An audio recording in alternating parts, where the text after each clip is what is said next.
हिमालय किरीटिनीं ब्रह्मराजर्षि रत्नाढ्यां वंदे भारत मातरम। वंदनीय भारत माता, ज्या माणसानं हिंदवी स्वराज्याचं स्वप्न रचलं ते प्रौढ प्रताप पुरंदर क्षत्रिय कुलावतव्य सिंहासनाधीश्वर अखंड लक्ष्मणगिरी राजकार धुरंधर राजा महाराज छत्रपती शिवाजी महाराज, धर्मवीर छत्रपती संभाजीराजे, आम्हा तमाम तरुणांचा आराध्य विश्व स्वामिकानंद, विश्वरत्न भारतरत्न वंदनीय डॉक्टर बाबासाहेब आंबेडकर आजच्या या व्याख्यान प्रसंगी उपस्थित असलेले युवकांचे लाडके नेते, आमचे आदरणीय स्नेही मित्र, आदरणीय रघुवीर भैया आहिर, आदरणीय परिवहन अधिकारी आदरणीय मुनसाहेब, आदरणीय कुमरे साहेब, संपूर्ण हिंदवी स्वराज्य गणेश मंडळाचे संपूर्ण आदरणीय पदाधिकारी, माझ्यासोबत आलेले आमचे आदरणीय परममित्र अजयदादा मस्के, संपूर्ण आदरणीय मंच, ज्यांच्यामुळे हा योग आला असे आदरणीय आमचे स्नेही मित्र प्रतीकदादा शिवणकर, संपूर्ण आदरणीय मंच। आता सगळ्याचे नाव काही माय पाठ नाही, इथे काही माय शेत नाही किंवा इथे काही मतदान नाही, संपूर्ण आदरणीय मंच, आचार्य प्राचार्य चित्रकार पत्रकार, खाली बसले समोर बसले आजू बसले बाजू बसले मागो उभे असले, चपला घालून आले, सपत्ती घालले, बायकोसोबत नवऱ्यासोबत आले, जेवून आले, खाऊन आले, पिऊन आले, कधी ना आलेले, पहिल्यांदा आलेले, कोणाला लिहून दिलेले आणि एवढा चांगला व्याख्यान चालू असताना दांडी मारलेले या सर्वांना मी जय श्रीराम करतो। मी जशी व्याख्यानाची सुरुवात कशी करायची आहे, सर्वांनी आपापल्या दोन हात असे घ्यायचे, असे घ्यायचे सगळ्यांनी, असे घ्यायचे, मागच्या उभे असलेल्या सगळ्यांनी घ्यायचे, चला बोल भारत माता की। ठेवून द्या खाली, काही कामाची गोष्ट नाही। मला असं वाटलं मी पुण्यातून आलो आणि अजयराव येता येता मी इथं आलो हेच फार महत्वाचं आहे। आज तुम्ही माझ्या व्याख्यानाचं फ्लेक्स लागलं, उद्या प्रत्येक भाऊ तुम्हाला माझ्या भावपूर्ण श्रद्धांजलीचं फ्लेक्स लावा लागलं असतं। तुम्हाला गाडीचे फोटो पाठवले, गाडी रस्त्यावर नेतांनी 3 कुलांड्या खाल्ल्या समृद्धीवर आणि गाडीचा पुरा चकनाचुरा झाला, तरी मी जिवंत राहिलो। काल माझा वाढदिवस होता, आज माझा स्मृती दिन असता, पण तरी तुमच्या सगळ्याची भेट झाली, हे फार महत्वाचं आहे। आणि पुण्याहून आलो मी आहे विदर्भातलाच, पण आज एवढ्यात मी तिकडे पुण्यात स्थायिक झालो आहे। मला असं वाटलं आपल्या विदर्भात चाललो, आपल्या विदर्भातल्या लोकांचा आवाज गिवाज चांगला असन, नाही काकू? आवाज, काकूचा आवाज काय म्हणते काकू? बसा काकू बसा, त्या पोरीला उठवा, बसा बसा ते बसा, ते दिल्ली मध्ये जागा करून बसा। खुर्चीसाठी तुम्ही भांडता, मला वाटलं आम्हीच भांडतो, चांगला आहे काय अडचण। मला असं वाटलं मी पुण्यातून आलो, मला असं वाटलं इकडल्या लोकांचा आवाज गिवाज चांगला असेल, चेहरे गिरे चांगले असेल। काय चेहरे आहे पाय ना, पहिल्या लाईन मधले चेहरे पा, मागच्या लाईन मधले चेहरे पा, काही चेहरे तर अशा आहेत जसे का मौतीतून आले आहे कसे चेहरे, त्यामुळे हसलं पाहिजे।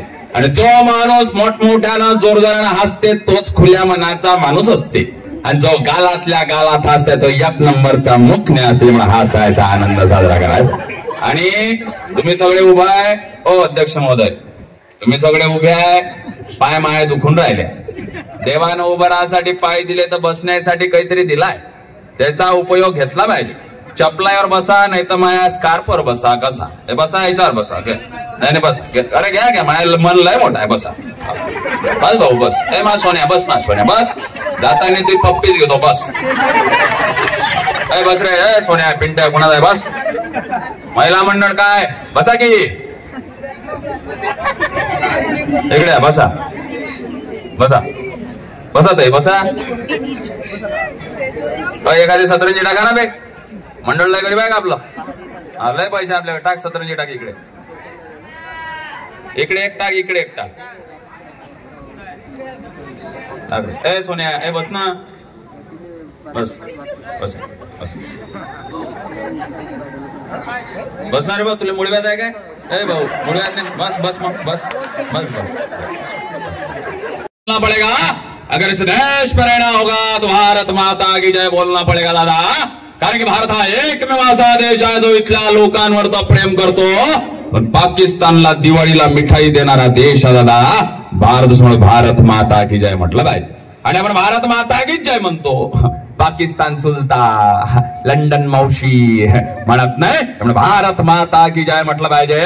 शास्त्रों को एक अलय में लाकर बोले, शास्त्रों को एक अलय में लाकर बोले, तुर्दा भवानी के सिया के माथे निर्भय होकर बोले, जिनकी रगों में अपने पिता का खून, वही भारत माँ की जय जयकार बोले। बोले बोले भारत माता की, भारत माता की, छत्रपति शिवाजी महाराज की, धर्मवीर संभाजी महाराज की, बोले जय श्रीराम। आता असं वाटून राहिलं की चंद्रपुरात आलोय, नाही तर याच्या आधी असं वाटत हृदयरोगाची कार्यशाळा आहे. आणि आजचं व्याख्यान परिवर्तनासाठी आहे. आजचं व्याख्यान परिवर्तनासाठी आहे. परिवर्तन संसार नियम आहे. परिवर्तन संसार नियम आहे. परिवर्तन झालं पाहिजे. परिवर्तनाच्या व्याख्यानामुळे सर्वांना वाटतं, पण परिवर्तनाची लाट एवढी खराब आहे की सांगता येत नाही. काल परवा घराच्या बाजूला सरपंचाने दारूबंदीसाठी व्याख्यान ठेवलं. मी त्या दिवशी उपस्थित होतो. सरपंच सांगायला लागला दारूने असं होता तसा होता, फेफडे बिघडतात, असं तसं होतं. काय झालं काय माहित. सरपंच टेबल घेतला, टेबलावर 2 ग्लास घेतले, असा दारू घेतले, असा पाणी घेतलं. दोन्ही ग्लासामध्ये एक एक किडा टाकला. दारूतला किडा मेला, पाण्यातला किडा मेला नाही.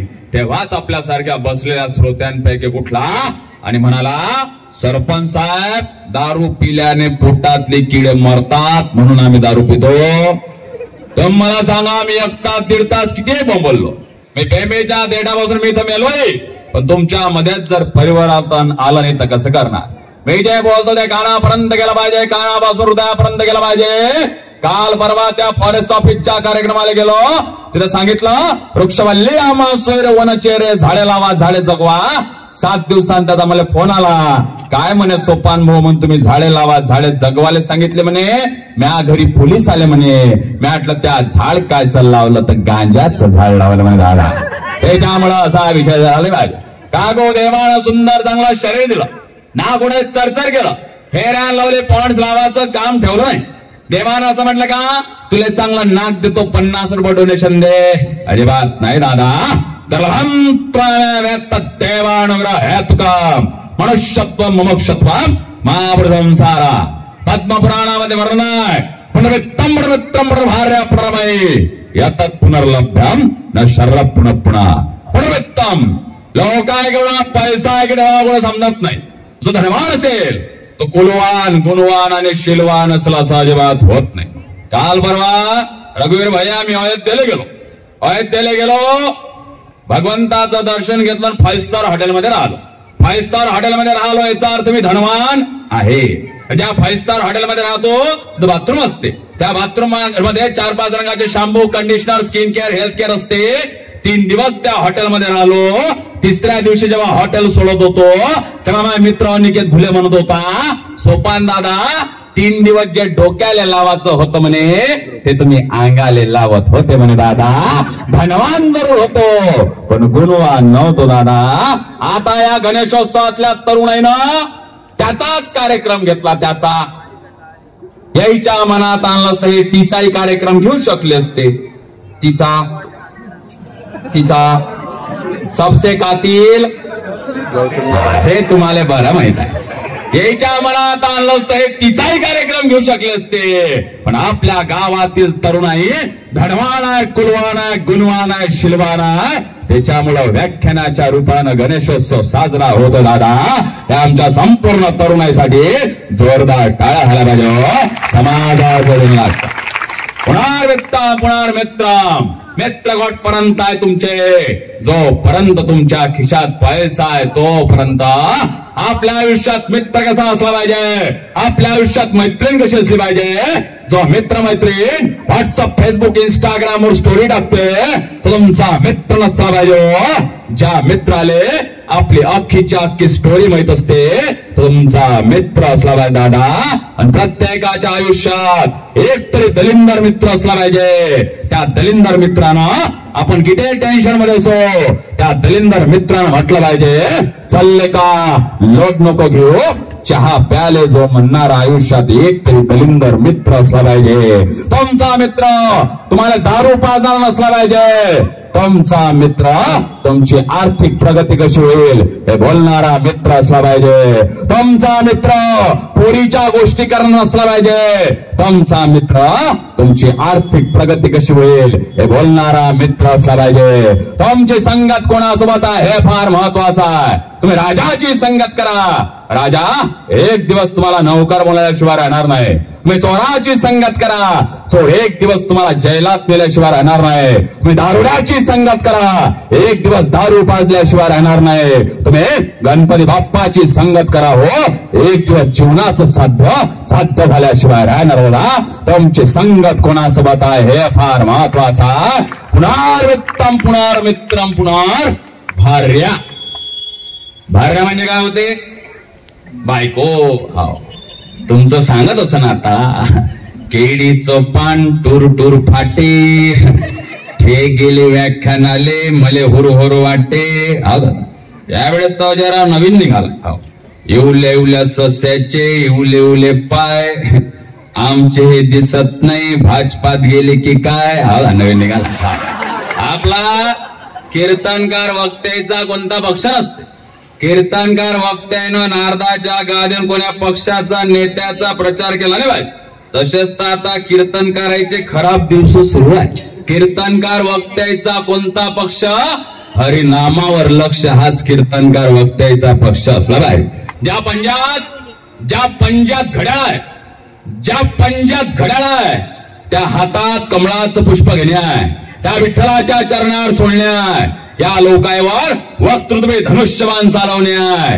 याचे कान बहिरे झाले असन, याच्या कानात तुतारी वाजवणार, अंधारा संत मशाल लावणार. कधी स्कॉर्पिओ आहे, कधी इनोवा आहे, कधी रेल्वे इंजिन आमच्या सोबत आहे. दादा समजला संत पायजा नाही तर काही अडचण नाही. पुढच्या वर्षी समजा पुनर्मित्रम पुनर्मित्रम पुनर्भार्या. एका पाटलाला होत्या दोन बायका, एक होती आवडती दुसरी होती नावडती. आवडते तो 22 मालक फ्रीज मिक्सर पुरणयंत्र, नावडती होती 1932 मॉडेल. तिचे स्पेअर पार्टच भेटेना, तिच्याकडे होता उरोटा पाटा डंग डंग कन डंग. आणि बायाचा भारीत भारी सण आला. कोणता सण आला काकू? बायाचा रे. अरे बायाचा मकर संक्रांती. बायाचा. अरे बायाचा रे, लेट समजून तुला. बायाचा कोणता सण आला? बायाचा. अरे बायाचा म्हणतो तो तूच बोलतोय. कोणता सण आला काकू? मकर संक्रांत.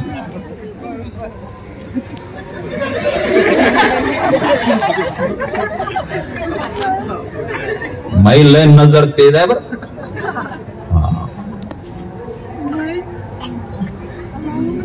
अबे व्याख्यान मी करून आलो, व्हिडिओ तिकडे काय घेतोय? माया घे ना व्हिडिओ.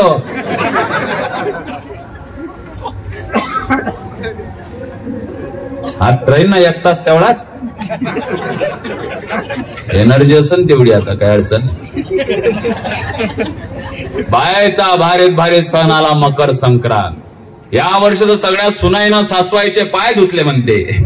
मग एका घराचे 2 घर झाले कसे पाहिलं पाहिजे. बायाचा भारीत भारी सण तीळ संक्रांताला पाटील बा म्हणते करा स्वयंपाक. वरची पाटली लागली, खालची पाटली लागली.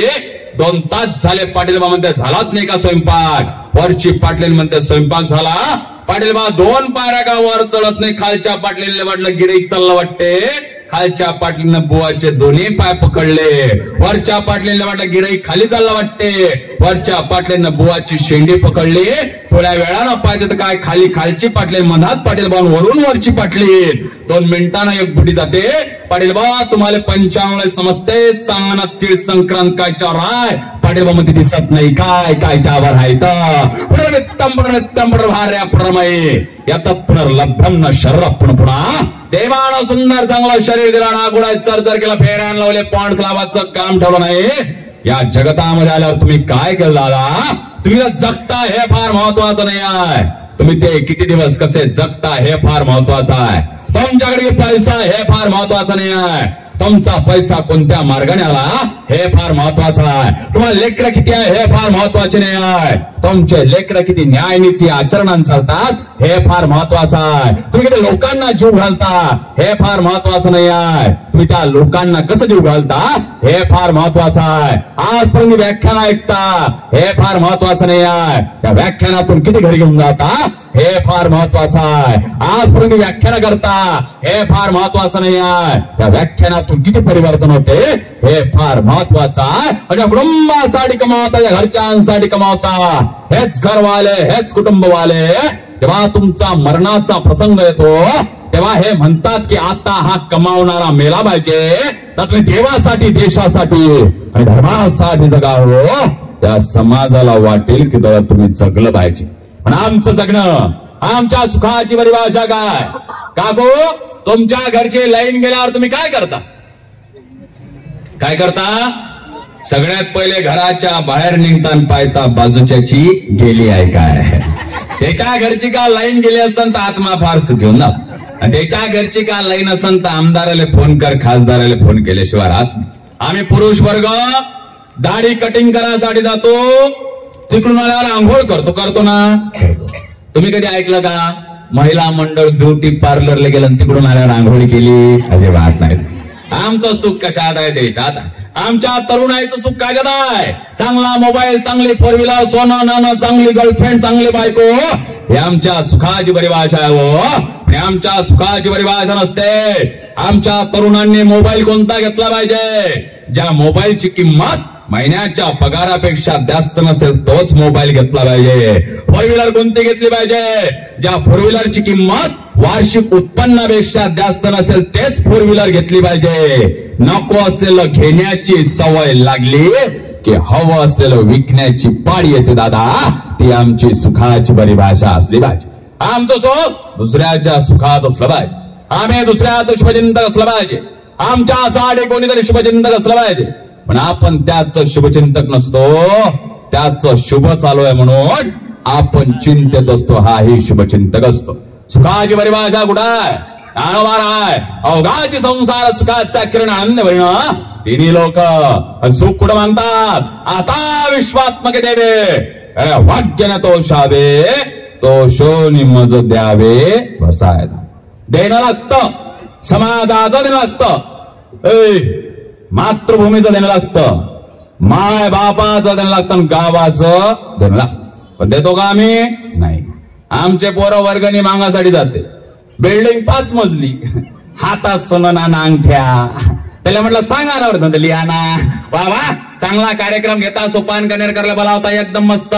सांगा ना तुमचे लिहाना तुमच्या मतानं. सांगा ना तुमचे लिहाना, सांगा ना तुमचे लिहाना. लिहाना किती? लिहाना 11 रुपये. वर्गणी 1.25 रुपये देऊ, घरातले सगळे जेवाले येऊ, कार्यक्रम झाल्यावर तुमच्यापासून हिशोब घेऊ. काय कामाची जिंदगी, 2 वांगे 3 अंडे, काही नाही दादा, समाजाचं देणं लागतं. देतो का आम्ही? अयोध्येचं राम मंदिर बांधणं चालू होतं, त्या समर्पण अभियानामध्ये गेलो होतो. एका घरावर श्रीराम लिहिलं होतं. आजोबाला म्हटलं द्या ना समर्पण राशी. बुडा म्हणे ऑनलाईन करतो म्हणे. काही दिवसांत बुडा मेला. मायपूरमध्ये श्रद्धांजली तुमचं भाषण म्हटलं मरण तर जाणार नाही. मी त्याच्या घरी गेलो. बुड्याला असं रचलं होतं. तिथे एक बुडी सांगून त्याच्या डोक्यावर 1 रुपया ठेवा, त्याच्या तोंडात तुळशीचं पान टाका. म्हटलं आता काय तुळशीचं पान? आयुष्यभर तो कोंबडीचे अंडे खाल्ले. टाकणं म्हटलं का तो कोंबडीचं अंड. मरून जाता पण देणं लागत नाही दादा, समाजाचं देणं लागतं. त्या समर्पण अभियानामध्ये गेलो होतो. पुरी, हे पोरगी कोणाची होय? तिच्या आईपाशीच द्या तिले. तिची आईच तिले चूप करू शकते. तिच्या बाबाला तर 2 मिनिटात चूप करते, तर पोरगी होय.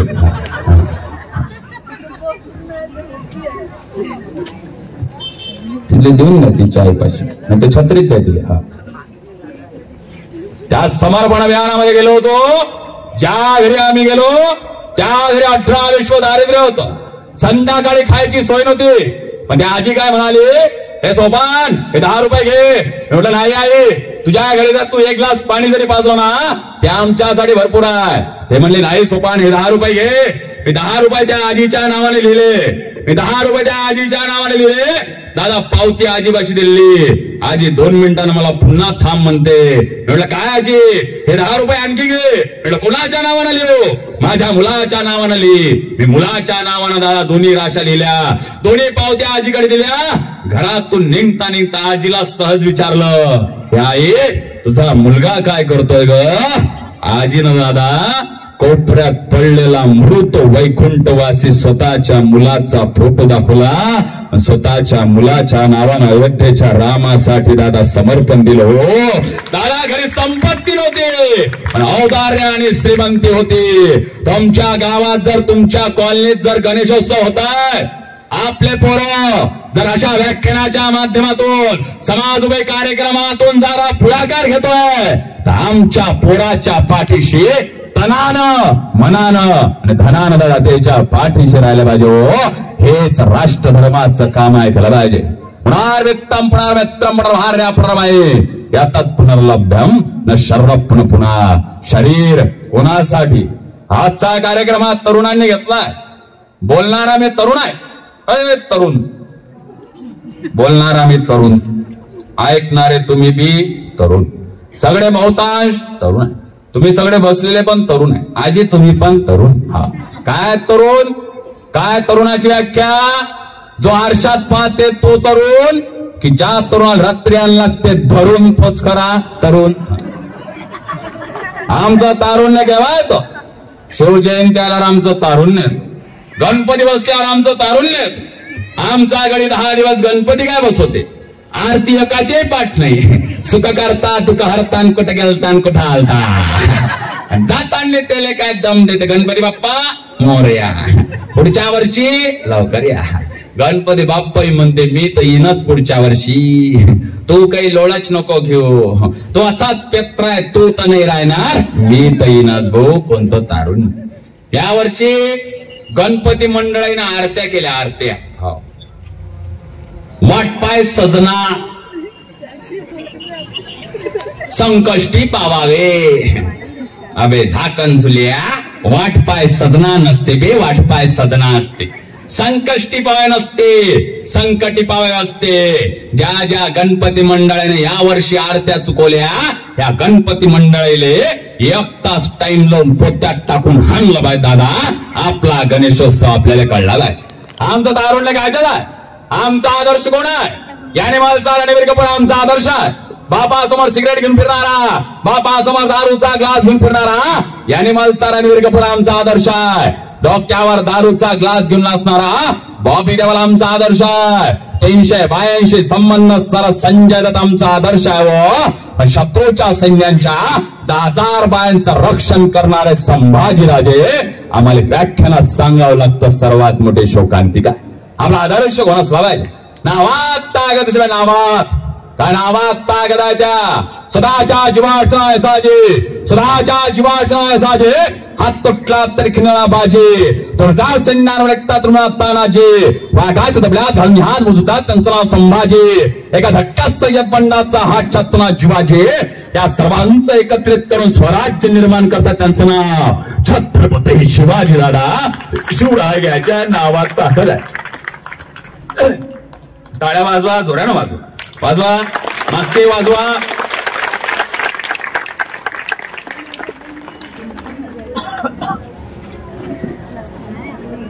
टाळ्याचा मोठा टायमिंग असतो. आता ज्याचे लग्न झाले त्याचे पार्लेचे बिस्कुट ऑलरेडीच मोडले आहे. पण तुम्ही कधी खाल्ला नसेल. योग्य वेळेत खा लागते. योग्य वेळेत चहा टाका लागते. योग्य वेळेत बाहेर काढ लागते. जास्त वेळ जर अंदर राहिला तर विरघडून जाते. लवकर बाहेर काढला तर कच्चा राहते. ज्याला हा टायमिंग सापडला त्याला टाळ्याचा आणि आयुष्याचा सुद्धा टायमिंग सापडला. दादा टायमिंगले फार मोठं महत्व आहे. नावात ताकद आहे. बाबा राम नावात ताकद आहे. रामाच्या नावानं दगड तरायला लागले. रामाच्या नावानं दगड तरायला लागले. लंकेच्या लोकांची बीपी वाढली. लंकेच्या लोकांना वाटलं ये राम तो मायावी है. अगर इसके नाम से अगर बदतर तर भगवान कैसा होगा, राजा कैसा होगा. लंकेच्या लोकांची बीपी वाढली. रावणानं रात्री दवंडी दिली. आपण समुद्र सपाटीवर जाऊ. आपण दगड तरून नको. रावण निघाला. प्रजाजन निघाले. रावणानं मोठा दगड घेतला. दगडावर आलेला रावण दगड घेतला. दगड टाकला. दगड तरला. लंकेची प्रजाजन खुश झाली. आपला भी राजा अच्छा है. आपला भी रावण अच्छा है. रात्री मंदोदरी रावणाच्या कॅबिन मध्ये जातीने विचारते रावणजी तुम्ही दगड जरूर टाकला. तुम्ही दगड जरूर टाकला. दगड तरला कसा? रावण सांगते मी दगड जरूर टाकला. मी दगड जरूर टाकला. त्या दगडाच्या कानात सांगितलं तुला शपथ आहे रामाची डुबला तर हे राम नावात ताकद होते. मी बोलू की थांबू? मला काही अडचण नाही. तुमचं पहा तुम्ही. कोण कोण जाते पाहू द्या पहिले. जा काकू जा, लय मोठा पूर येणार आहे, जा लय मोठा पूर येणार आहे, लवकर जा. हा पूर येणार वाहून जाईल. 27 आणि 27 54 आणि 2 रामाची बेरीज 54 आणि 54 108. राम राम म्हटल्यावर 108 महिन्याची माळ जपल्याचं पुण्य प्राप्त होते, म्हणून आपण एकमेकाला राम राम म्हणतो. आणि राम छत्रपती शिवाजी लागत असेल तर राजमाता जिजाऊ तशा पाहिजे. हो काकू,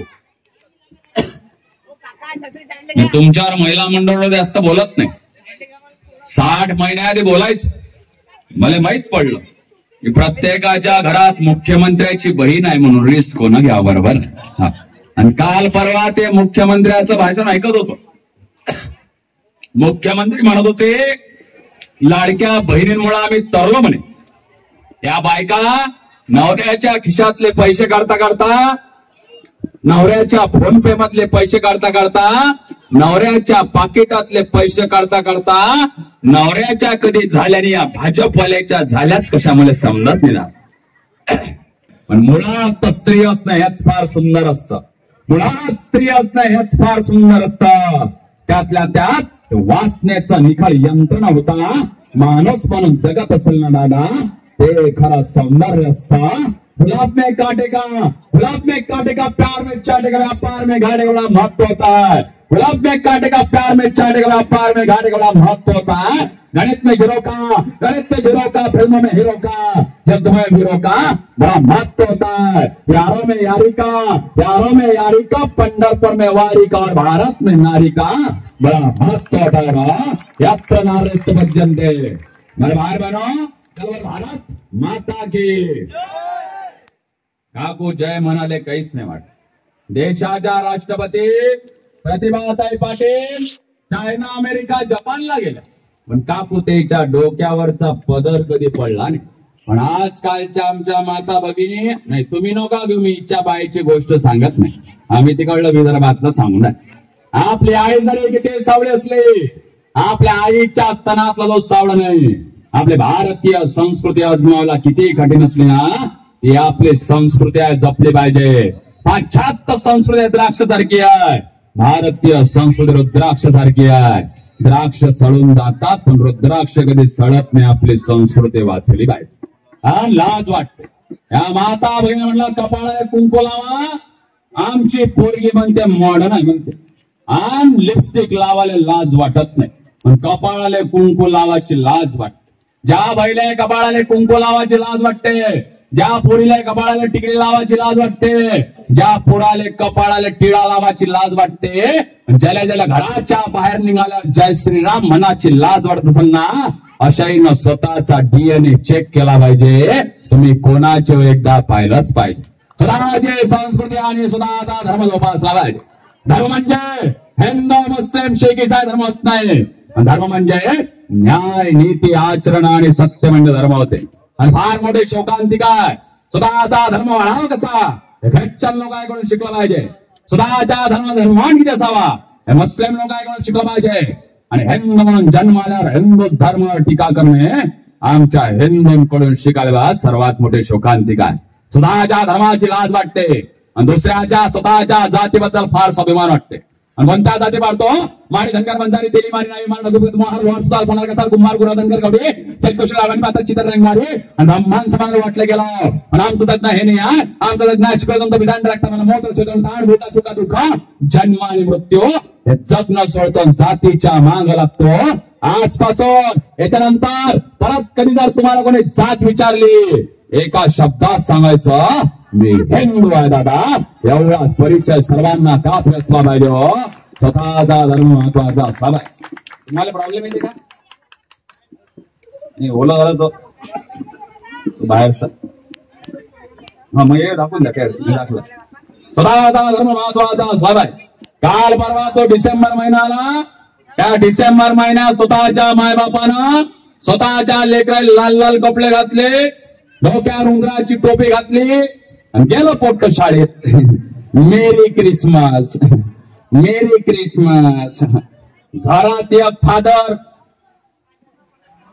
लेट समजून, लग्न दुसऱ्याच, नाचता बोक्याचं काय कामाचं, दुसऱ्याच्या लग्नात नाचलं नाही पाहिजे, स्वतःच्याच लग्नात नाचलं पाहिजे, स्वतःच्या लग्नात स्वतःच्याच बायकोच्या गळ्यात हार टाकला पाहिजे, दुसऱ्याच्या बायकोच्या गळ्यात हार टाकून होत नसते. रामनवमीतच राम येत असते, रमजान मध्ये राम नसते, त्या हॅपी दिवाळीत दिवाळीच येते, दिवा प्लस अली नसते, अली कधी अळी होऊन नसंदाना सांगता येत नसते. स्वतःची संस्कृती आणि स्वतःचा धर्म महत्वाचा असला ना, आणि लाज वाटते, स्वतःच्या धर्माची लाज वाटते, दुसऱ्याबद्दल फार चांगलं वाटत. मी आता आलो, आल्या आल्या आमच्या त्या प्रत्येक भाऊ शिवणकरकडे गेलो. मला सवय, जेव्हा मला समोरून फोन येते ना तेव्हा फोन मी स्पीकरवर लावत असतो. मग मी फोन स्पीकरवर लावला, आल्या आल्या समोर फोन आला, त्यांनी सांगितलं दादा उद्या तुमचं जे धुळेचं व्याख्यान होतं ना म्हणे रद्द झालं म्हणे. प्रत्येक भाऊ म्हणे नाही तरी तुम्ही आजच्या दिवस आले, आजचं व्याख्यान केल्यावर तुम्ही आमचे थांबलं पाहिजे. म्हटलं काही अडचण नाही, तुमच्या घरी थांबतो. थांबल्याप्रमाणे ठरलं, प्रत्येक भाऊनं घरात सांगितलं की महाराज आपल्याकडे येणार आहे, बेडरूम खाली कर, महाराजची व्यवस्था कर. ठरल्याप्रमाणे ठरलं. मी व्याख्यान झाल्यावर त्याच्या घरी गेलो. दुसऱ्या दिवशी सकाळ झाली, आमच्या माय माऊलीनं दादा पुरणाची पोळी केली. मी जेवण केलं, पुरणाची पोळी जेवण झाल्यावर निघणारच का तेवढ्या वेळा समोरून पुन्हा फोन वाजला. समोरून आवाज आला, दादा तुमचं नाशिकचं कीर्तन होतं ना म्हणे, ते पण रद्द झालं म्हणे. प्रत्येक भाऊ म्हणे काल तुम्ही लोकायले फोटो नाही काढू दिले, काही लोकायले तुमच्यासोबत फोटो काढायचे, त्याच्यासोबत तुम्ही फोटो काढले पाहिजे. म्हटलं काही अडचण नाही. ठरल्याप्रमाणे ठरलं, लोकांना फोटो काढले. सकाळ झाली, सकाळ झाल्या आमच्या माय माऊलीने दादा गुलाबजामुन केले. मी खाल्लं, निघणारच का तेवढ्या वेळा समोरून अजून फोन वाजला, दादा तुमचं मावळचं जे कीर्तन होतं ना म्हणे ते पण रद्द झालं म्हणे. प्रत्येक भाऊ म्हणे काही लोक तुमच्या तारखा घेण्यासाठी येणार आहे, तुम्ही इथंच थांबलं पाहिजे. म्हटलं काही अडचण नाही, एक दिवस पुन्हा थांबतो. काही लोक तारखा घ्यायला आले, माझ्या तारखा इकडेच लागल्या. मी चंद्रपूर पट्ट्यातच तारखा करायला लागलो. 15 दिवस मी इकडल्याच तारखा केल्या. हल्ली मुक्काम कुठं तर प्रत्येक भाऊ शिवणकरच्या घरात. प्रत्येक भाऊच्या घरी त्याच्या माय माऊलीनं पहिल्या दिवशी पूर्णाची पोळी केली होती, त्याचं रूपांतर आता 25 दिवसानं खिचडीच झालं होतं. म्हटलं काही अडचण नाही. 25 दिवसानं घराच्या बाहेरची बेल वाजली. बेल उघडल्या पाहतात तर काय काही मराठी चित्रपट सृष्टीतले लोक म्हणतात महाराज इथंच राहतात का. म्हणतात राहतात. ते माझ्याकडे आले, म्हणायला लागले सोपान दादा तुम्ही दिसायला बरी दिसता, कानात कुंडल आहे, दाढी आहे, आमच्या पिक्चरात काम करान का. म्हटलं एकदम चांगला आहे. सकाळी पिक्चरात काम करायचं, रात्री व्याख्यान कीर्तन करायचं, एकदम मस्त. हळूहळू दादा मी इकडेच पिक्चरात काम करायला लागलो. 2 महिने झाले. हल्ली मुक्काम कुठं तर प्रत्येक भाऊ शिवणकरच्या घरात. प्रत्येक भाऊ म्हणे महाराज तर लयच भूकांडी बसला. 2 महिन्याच्या नंतर घराच्या बाहेरची बेल पुन्हा वाजली. घराच्या बाहेर पाहतात तर काय एक 25 वर्षाची सुनबाई आहे, हातात 2 वर्षाचं घुंगराला केसाचं पोरगा आहे. आमचे लोक विचारतात तुमचं नाव काय. समोरून सुनबाई सांगते माझं नाव अश्विनी सोपान कनेरकर, आमचा मुलगा राम सोपान कनेरकर. बायकोला डोळा मारला. बायकोला म्हटलं पटकन इकडे. बायकोचं सामान बेडरूम मध्ये घेतलं, यायचं सामान बाहेरच्या हॉलमध्ये फेकलं. 3 महिने माया मुक्काम कुठं तर प्रत्येक भाऊच्याच घरात. प्रत्येक भाऊनं आमदार खासदार मंत्री तिघाईने फोन केले, काही करा पर्याय काढा. माझ्याकडे 3घही जण आले, म्हणायला लागले आता तुम्ही निघालं पाहिजे. मी म्हटलं नक्की प्रत्येक भाऊचं घर सोडतो, पण प्रत्येक शिवणकरच्या घराच्या बाहेर प्रत्येक शिवणकर नावाची पाटी आहे, त्याच्या खाली माई पाटी लागली पाहिजे. प्रत्येक भाऊ म्हणते माई पाटी तर लाकडाची आहे, तुमची पाटी गोल्डन प्लेट मध्ये लावतो. माई पाटी गोल्डन प्लेट मध्ये लागली. दुसऱ्या दिवशी नागपूरच्या हायकोर्टात याचिका ठोकली की प्रत्येक शिवणकरचं घर माया घर आहे म्हणून. दुसऱ्या दिवशी प्रत्येक भाऊ कोर्टात गेले, त्याने याचिका ठोकली की सोपान कनेरकरनं केलेली याचिका खोटी आहे म्हणून. घर कोणाचं होतं प्रत्येक शिवणकरचा. दावा कोण ठोकला सोपान कनेरकरनं. घर कोणाचं तुमचं. तुमच्या घरावर आक्रमण कोणी केलं. आमचा भगत मोठा होतो, त्याला पाहायला पाहुणे येतात. त्या काठचे करके श्रीमंत लोक आई म्हणते बेटा भाजीपाला बाजार घेऊ दे.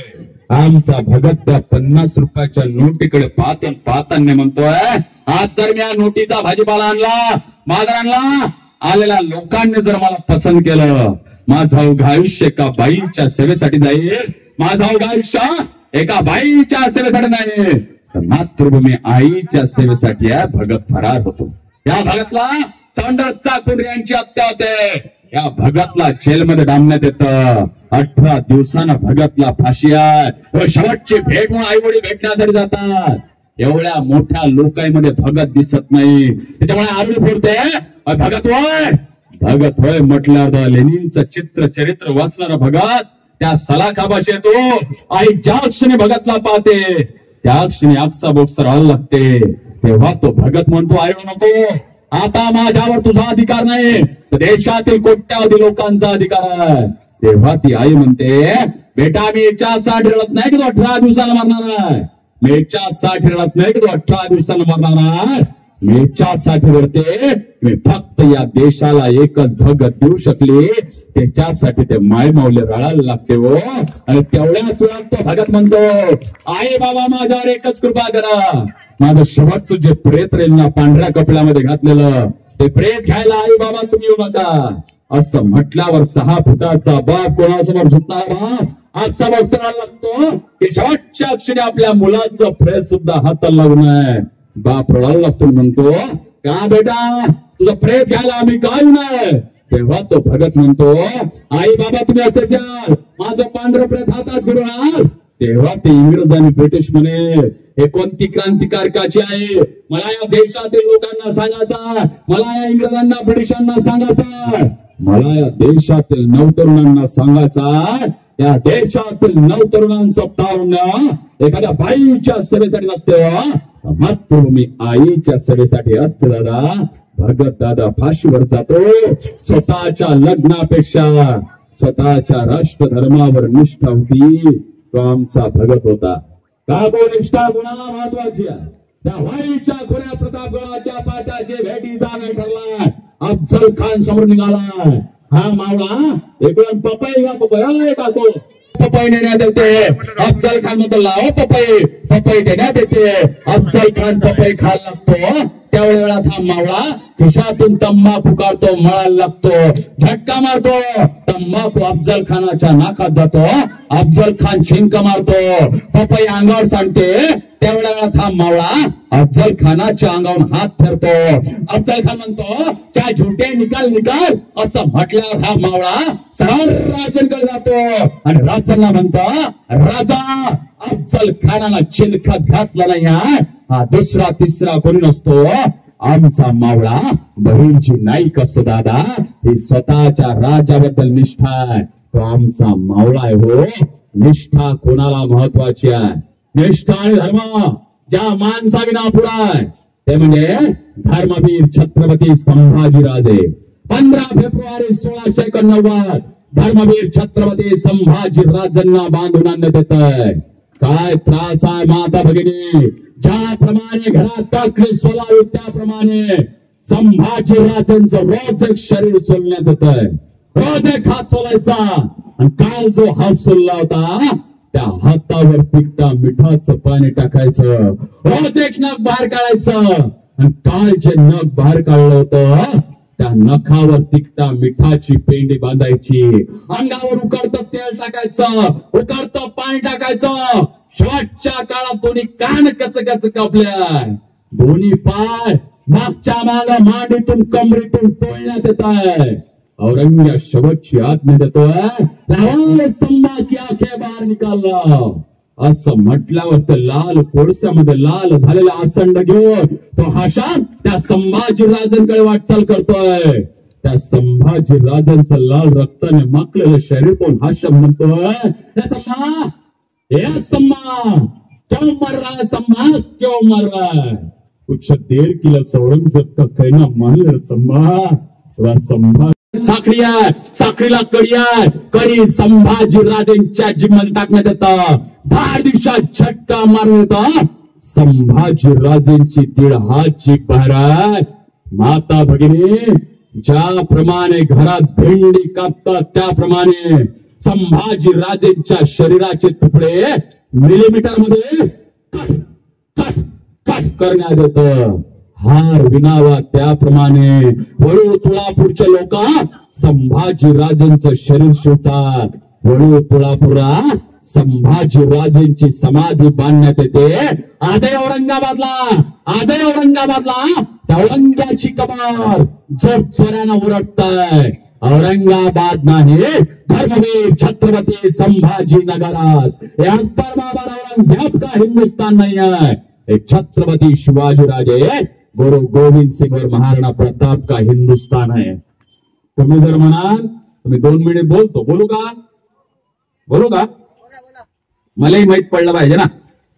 खूप लोक ओले झाल्यावर माणसं मोठे होतेच म्हणतात. भाषण करताना जर आपण ओला झालं तर मोठे होतात म्हणतात. मी जर ओला होतो तर मी आणखी मोठा होईल असं मला वाटते. आणि मी संपवलं असतं. काही लोक पाण्याच्या धाकानं, काही लोक व्याख्यानातून गेले मधातून. जे गेले त्याला माझ्या शाप आहे म्हणतो.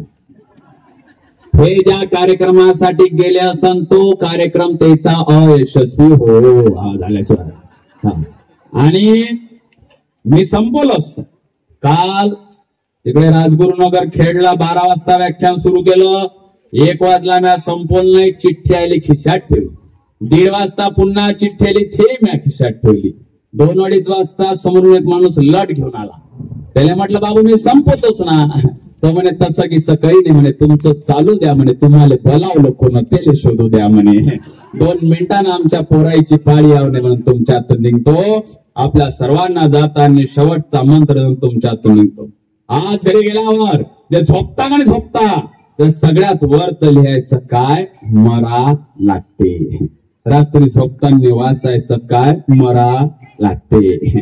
काही कोणाचं अहित करण्यात मजा नाही, कारण की मरा लागते. काही कोणाच्या प्लॉटवरचे गोटे सरकवण्यात मजा नाही, कारण की मरा लागते. काही कोणाच्या पोरीले मिस कॉल देण्यात मजा नाही, कारण की मरा लागते. काही कोणाच्या साडीवर ड्रेसवर जळण्यात मजा नाही, कारण की मरा लागते. मित्राचे घेतलेले उधार पैसे लवकर दिले पाहिजे, कारण की मरा लागते. वर्गणी जेवढी कबूल केली तेवढी 10 दिवसाच्या आत गेलीच पाहिजे, कारण की मरा लागते. नैनम छिन्नंती शस्त्राने नैनम दहती पावका. आयुष्यातलं अंतिम सत्य आहे मृत्यू. मी इथं येईपर्यंत आमच्या पोराईचे मला फोन चालू होते, दादा कुठपर्यंत आहे. आता जाताना मी मरू ना, मला कोणीच फोन करत नाही. दादा आयुष्यातलं अंतिम सत्य मृत्यू आहे. मृत्यूचा काळ चुकणं कधी नाही, मृत्यूची जागा चुकणं कधी नाही. प्रत्येक गोष्टीचा नियम चुकाय. काल परवा घराच्या बाजूनं काही पोरं चिंचेच्या झाडाला दगड मारत होते. नेम हुकला की शिवी द्यायचे. च्या मायला नेम चुकला. पुन्हा दगड घ्यायचे, पुन्हा मारायचे. नेम हुकला की शिवी द्यायचे. च्या मायला नेम चुकला. बाजून साधू ऐकत होते. साधू म्हणे याच्यानंतर जर तुम्ही शिवी दिली मी तुम्हाला भस्म केल्याशिवाय राहणार नाही. ते विदर्भातले पोट्टे बापाले ऐकत शापाले थोडी ऐकते. त्यानं पुन्हा दगड घेतला, पुन्हा मारला, पुन्हा नेम हुकला, पुन्हा शिवी दिली. च्या मायला नेम चुकला. साधून कमंडलूत पाणी घेतलं, पोट्टेच्या अंगावर मारलं, वरतून वीज कळावली, साधूच्या अंगावर पडली. साधू जागच्या जागी मेला. वरतून यमराज्य म्हणते च्या मायला नेम चुकला. प्रत्येक गोष्टीचा नियम चुकाय. या वर्षी व्याख्यानाचा नियम चुकाय. व्याख्यानात पाणी येण्याचा नियम चुकाय. मी या वर्षी आलो, मी आल्याशिवाय राहणार नाही. आजचं चांगलं व्याख्यान झालं. अरे मी पाण्यामुळे नव्हतं घेत तर मी घेत होतो. हे ना म्हटलं तुमची इच्छा नाही. आजचं चांगलं व्याख्यान झालं. देवाचं दर्शन करतो तुमच्यातून निघतो. मी अजिबात म्हणणार नाही आपल्या सर्वांना त्या गणपती बाप्पा सोबत त्या देवाचं दर्शन घडवून तुमच्यातून निघतो. अजिबात म्हणणार नाही तिरुपती बाळाला जावा, त्या बाळाचे दर्शन घ्या. आज आपल्या सर्वांना तो वास्तव देव दाखवतो. आज काय करायचं, सर्वांनी रात्री घरी जायचं, जेवायचं, झोपायचं, जे काय करायचं, सकाळी उठायचं. सकाळी उठल्या आपल्या अंगावरची चादर फेकायची. ज्या कोपऱ्यात तुमची आई आहे दादा, त्या आईचं चरणकमल स्पर्श करायचं. 33 कोटी देवांचं दर्शन तुमच्या आईपाशी झाल्याशिवाय राहणार नाही. त्या आईचं दर्शन घ्यायचं. आणि दुसऱ्या कोपऱ्यात फाटले बनान घातलेला तुमचा बाप असेल ना, त्या बापाचं दर्शन घ्यायचं. प्रत्येकाला आई नाही आहे, प्रत्येकाला बाप नाही आहे. आत्म्याच्या ठिकाणी ईश्वराचा आवाज त्या आईला आई म्हणतात. मानवता उदार तालिंता जिच्या चरणी 1 रुपये त्या माय माऊलीला माऊली म्हणतात. दादा आई कुठपर्यंत, बाप कुठपर्यंत. आमचा बाप जर लहानशा मुलीला घेऊन कपड्याच्या दुकानात गेला, तिथं गेल्यावर मुलगी 900 रुपयाचा ड्रेस पसंत करते आणि बाप जेव्हा खिशात हात घेऊन बघण्यासारखे असते, तेव्हा तो बाप काय म्हणतो, मुलीला घेऊन घरी जा, रात्री आल्यावर ड्रेस घेऊन येतो. हा बाप दिवसभर